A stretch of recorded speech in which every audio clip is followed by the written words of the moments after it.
Hello everyone, how are you all? I think you all must be fine at your home. So आज हम लोग CBSE class 10 biology का chapter number 1 life processes आगे continue करने वाले हैं। Last video में हमने रेस्पिरेशन इन प्लांट्स के बारे में समझा था, उससे पहले हमने इंट्रोडक्शन समझा था रेस्पिरेशन के बारे में, और आज हम रेस्पिरेशन इन एनिमल्स के बारे में कंप्लीट वीडियो बना रही हूँ मैं। ओके, आज हम रेस्पिरेशन इन एनिमल्स के बारे में पूरी तरीके से पढ़ लेंगे।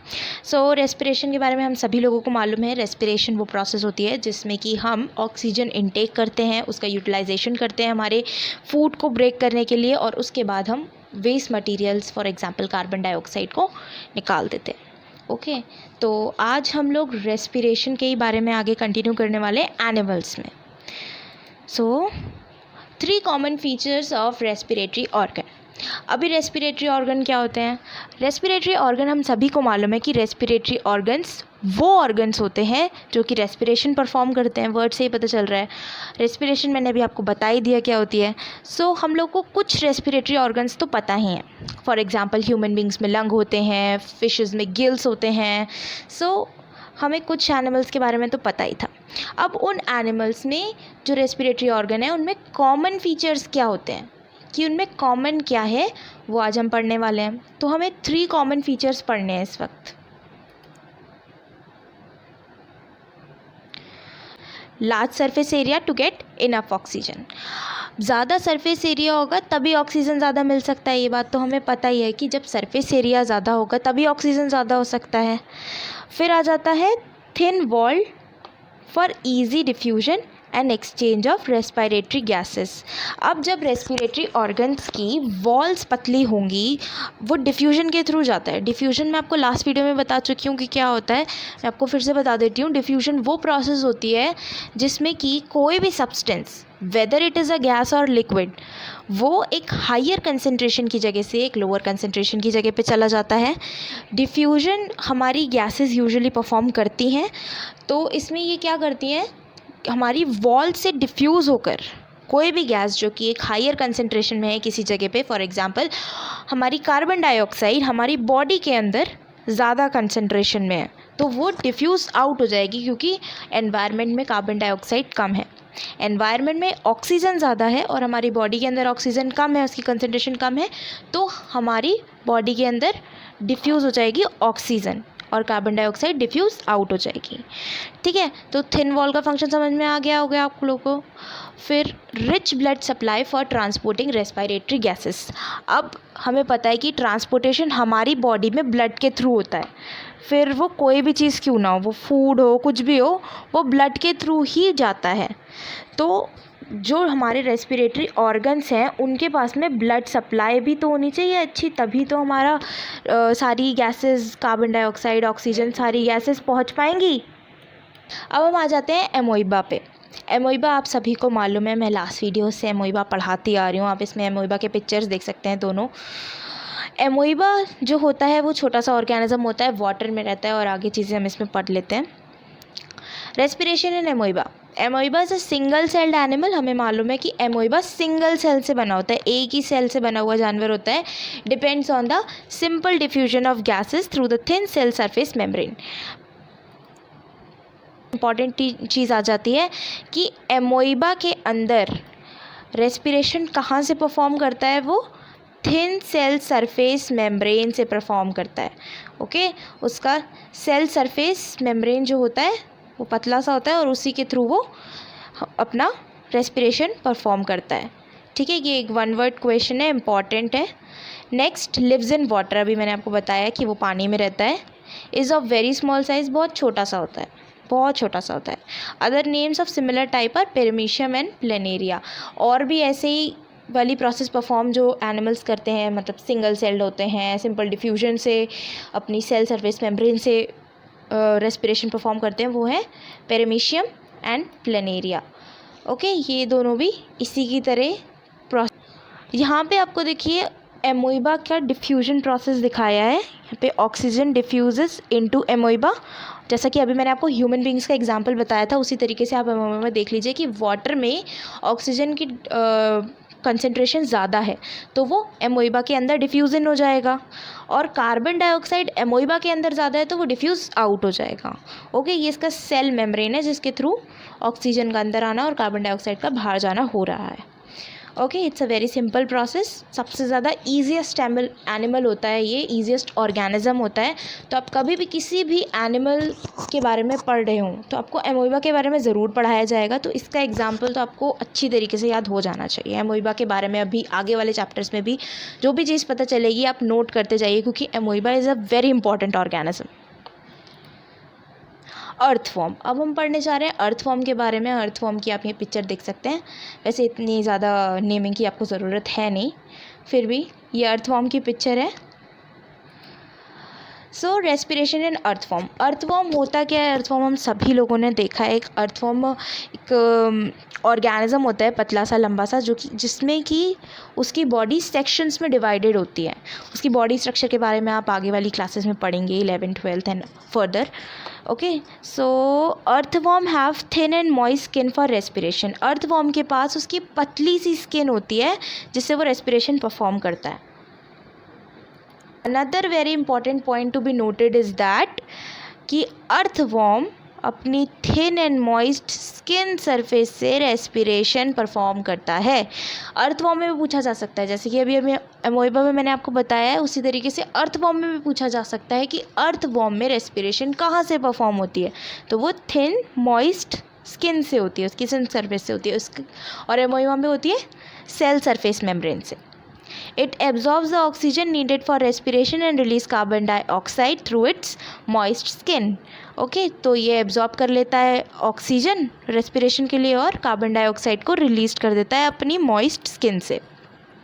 Other animals of the same kind are leeches. Leeches भी ये किसी की तरह ऑर्गेनिज्म है। लीचन्स भी सेम काइंड का होता है जो कि यही प्रोसेस परफॉर्म करता है अपने रेस्पिरेशन। फिश में आपने कभी देखा हो, आपने एक्वेरियम में देखा हो तो आपने उसके गिल्स देखे होंगे। यहाँ पे ये इसके गिल कवर होते हैं जिसके अंदर गिल्स होते हैं। गिल कवर उनके गिल्स को प्रोटेक्ट करने के लिए होते हैं। फिशेस में ये रेस्पिरेशन प्रोसेस थोड़ी सी अलग होती है क्योंकि ये थोड़े से और कॉम्प्लेक्स ऑर्गेनिजम्स हो जाते हैं। ये अमोइबा या फिर अर्थवॉर्म की तरह सिंपल ऑर्गेनिजम्स नहीं होते हैं, थोड़े से कॉम्प्लेक्स होते हैं जैसे कि हमको मालूम है। ओके, सो फिशेस में आप देख सकते हैं, यहीं पे इस डायग्राम में थोड़ा सा देख सकते हैं, water flows in through the mouth and water flows from gills then out. Okay, तो हम इस प्रोसेस को भी समझ लेते हैं क्या कहना चाह रहा है ये। Respiration in fish. Fishes have special organs for breathing called gills. तो ऑर्गन होता है ब्रीथिंग के लिए या रेस्पिरेशन के लिए, वो है gills.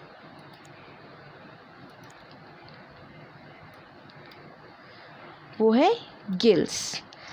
They passes water through their mouth which have dissolved oxygen in it and then passes through the gills.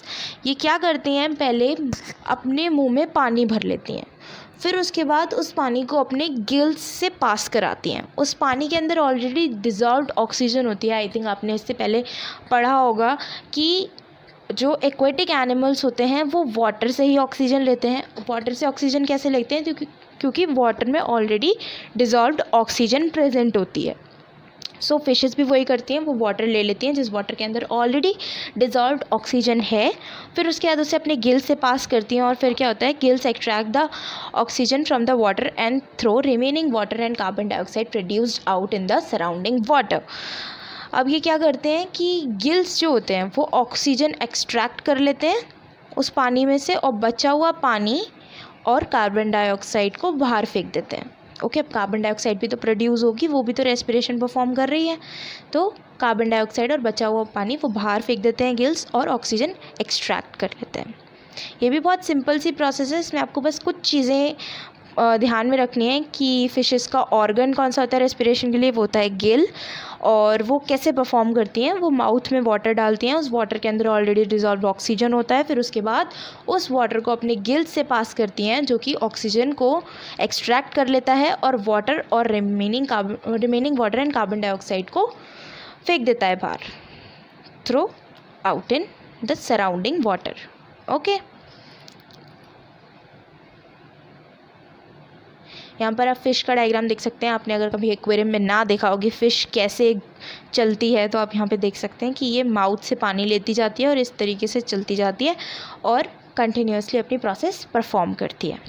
Okay, अब हम आ जाते हैं हमारी इस वीडियो के सबसे इंटरेस्टिंग पार्ट पे, जो कि मैंने एक नया पार्ट बनाया है कि लास्ट में कुछ क्वेश्चंस देना, जो कि आपके लिए बहुत इम्पॉर्टेंट है।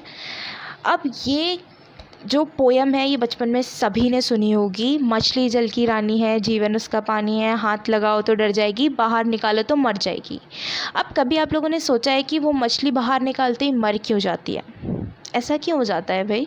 जबकि पानी में जो ऑक्सीजन है वो तो कम है, क्योंकि वो तो डिज़ोल्व्ड ऑक्सीजन है, जबकि एनवायरनमेंट में तो ऑक्सीजन ही ऑक्सीजन है। फिर वो क्यों नहीं कर पाती ब्रीथिंग?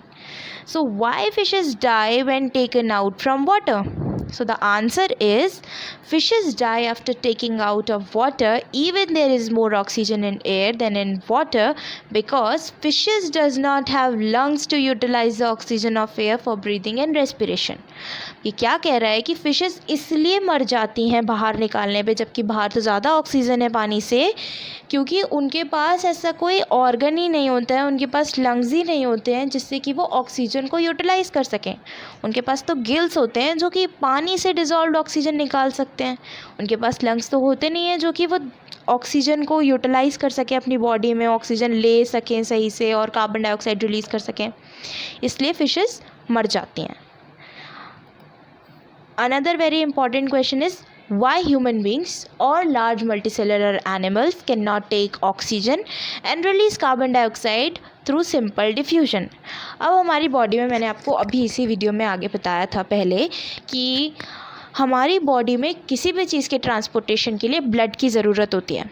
क्यों होती है भाई ब्लड की ज़रूरत? बाकी ऑर्गेनिजम्स तो सिंपल डिफ्यूजन से सारे काम कर लेते हैं, हम ही क्यों ऐसे हैं, या हमारे जैसे मल्टी सेलुलर एनिमल्स ही क्यों ऐसे हैं जिन्हें डिफ्यूजन कम पड़ जाता है, डिफ्यूजन से नहीं कर पाते वो सारी चीज़ें? तो ऐसा इसलिए होता है, they can not do so because the volume of human body और large multicellular organisms is so big that oxygen can not diffuse into all the cells of the body quickly. अब लार्ज मल्टीसेलुलर एनिमल्स और human beings की body इतनी बड़ी है as compare to amoeba and other organism, simple unicellular organism, उनके comparison में इतनी बड़ी बॉडी है कि वो सिंपल डिफ्यूजन से ऑक्सीजन पहुंचा ही नहीं सकती सारे सेल्स तक। मतलब पहुंचा तो सकती है लेकिन इतनी देर में इंसान मर जाएगा। एक सर्वे हुआ था जिसके अंदर उन्होंने ये सोचा था कि अगर सिंपल डिफ्यूजन होता ह्यूमन बींग्स में, तो हमारा ऑक्सीजन का मॉलिक्यूल हेड से हमारे फुट तक पहुंचने में कितना टाइम लगता। तो उसकी ऑब्जर्वेशन ये थी कि 3 इयर्स लग जाएंगे सिर्फ एक ऑक्सीजन के मॉलिक्यूल को हमारे हेड से हमारे टो तक पहुंचने में। सोचिए कितना टाइम लगेगा पूरे ऑक्सीजन, जितने भी मॉलिक्यूल्स हमारी बॉडी में ट्रैवल करते हैं, उन्हें पूरी बॉडी पार्ट्स में जाकर सारी कार्बन डाइऑक्साइड को भी लेकर आने में। ये बहुत ही ज़्यादा कॉम्प्लेक्स प्रोसेस है, और हम ह्यूमन बीइंग्स, हमारे सारे मल्टीसेलुलर ऑर्गेनिजम्स बहुत ज़्यादा कॉम्प्लेक्स हैं, जिनमें कि सिंपल डिफ्यूजन कुछ नहीं कर सकता। हमें कुछ चाहिए और हमारे अंदर है ब्लड। ओके, आज की वीडियो के लिए इतना ही। Thanks for watching my video. Please like, share and subscribe to my channel.